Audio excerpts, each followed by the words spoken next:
आंध्र के सीएम की शपथ लेते ही चंद्रबाबू नायडू ने हिंदू धर्म की रक्षा की क्यों ली शपथ? हिंदू तीर्थ स्थल तिरुपति बालाजी मंदिर पहुंचने पर किस बात पर भड़क गए सीएम चंद्रबाबू नायडू? क्या साउथ इंडिया में सनातन धर्म का झंडा बुलंद करने का जिम्मा अब सीएम चंद्रबाबू नायडू ने ले लिया है?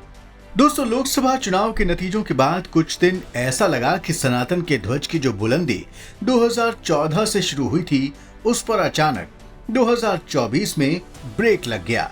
लेकिन अब धीरे धीरे साफ होने लगा है कि वास्तव में ऐसा नहीं है। अब इस झंडे को और बुलंदी पर पहुंचाने के लिए बीजेपी और पीएम मोदी के अलावा नए दल और नए नेता भी जुड़ गए हैं। इसमें सबसे पहला नाम है आंध्र के नए सीएम चंद्रबाबू नायडू का। दोस्तों, शपथ ग्रहण के दौरान पीएम मोदी ने चंद्रबाबू नायडू को जिस उत्साह के साथ गले लगाया था, उसका अर्थ सिर्फ यही नहीं था कि केंद्र की मोदी सरकार में नायडू का बड़ा रोल है, बल्कि ये भी था कि सनातन के जिस झंडे को मोदी ने पकड़ा है, उसमें अब नायडू का भी साथ मिल गया है, जिससे सनातन के उस झंडे को और मजबूती मिल गई है।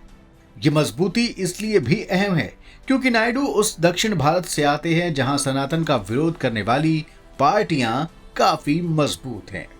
दोस्तों, हम जो कह रहे हैं इसके सबूत आंध्र प्रदेश में नई सरकार के गठन के दूसरे दिन ही मिल गए। आंध्र के सीएम 12 जून को शपथ लेने के बाद उसी दिन शाम परिवार सहित तिरुपति बालाजी मंदिर पहुंच गए। उन्होंने रात तिरुमला मंदिर परिसर में ही गुजारी और 13 जून की सुबह भगवान वेंकटेश्वर के दरबार में हाजिरी लगाने पहुंच गए। भगवान के दर्शन के बाद चंद्रबाबू नायडू ने तिरुपति बालाजी मंदिर के लिए एक बड़ी शपथ ली और हिंदू धर्म से जुड़ी बहुत बड़ी बात कह दी।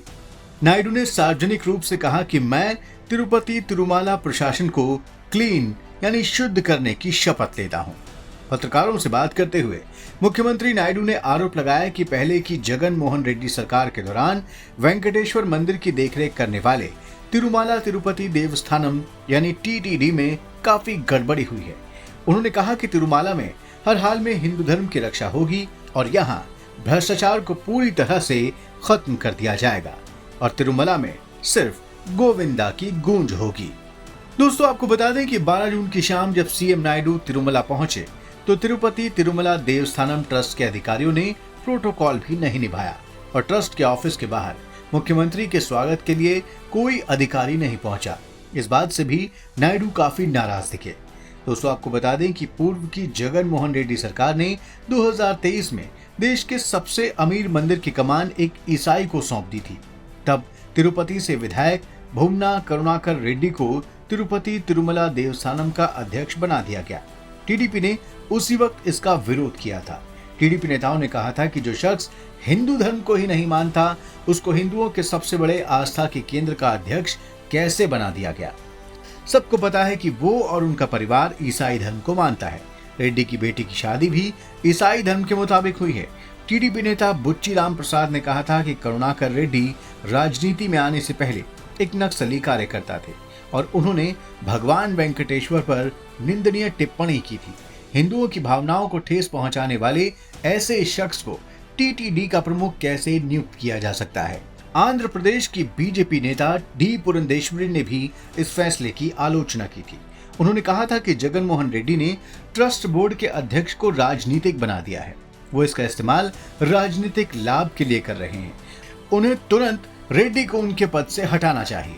अब आंध्र में एनडीए की सरकार बनने के बाद चंद्रबाबू नायडू ने तिरुपति तिरुमला देवस्थानम ट्रस्ट की सफाई और हिंदू धर्म की आस्था के लिए शपथ ले ली है और ऐसी उम्मीद की जा रही है कि जल्द ही ट्रस्ट बोर्ड का अध्यक्ष एक हिंदू को चुन लिया जाएगा। दोस्तों, आपको बता दें कि तिरुपति तिरुमला देवस्थानम ट्रस्ट के बोर्ड के अध्यक्ष का सिलेक्शन एक्सपर्ट्स का एक पैनल करता है। ये पैनल पद के दावेदारों की योग्यता और उनके अनुभव की समीक्षा करता है। पैनल इन उम्मीदवारों की धार्मिक प्रथाओं के बारे में उनके ज्ञान और समझ का भी आकलन करता है। इसके अलावा मंदिर और उनके भक्तों की सेवा के प्रति उनकी प्रतिबद्धता का आकलन करता है। इसके बाद पैनल शॉर्टलिस्ट किए गए उम्मीदवार का नाम सरकार को अंतिम मंजूरी के लिए भेजता है। सरकार से मंजूरी मिलने के बाद उसे औपचारिक रूप से टीटीडी ट्रस्ट का अध्यक्ष नियुक्त कर दिया जाता है। दोस्तों, तिरुपति बालाजी मंदिर ट्रस्ट के चीफ के रूप में एक ईसाई की नियुक्ति पर आपकी क्या राय है? अपनी राय आप कमेंट बॉक्स में जरूर लिखें। वीडियो अगर पसंद आया हो तो इसे लाइक और शेयर करें और चैनल को भी सब्सक्राइब करें और हाँ, नोटिफिकेशन के लिए बेल आइकन दबाना बिल्कुल ना भूलें। धन्यवाद।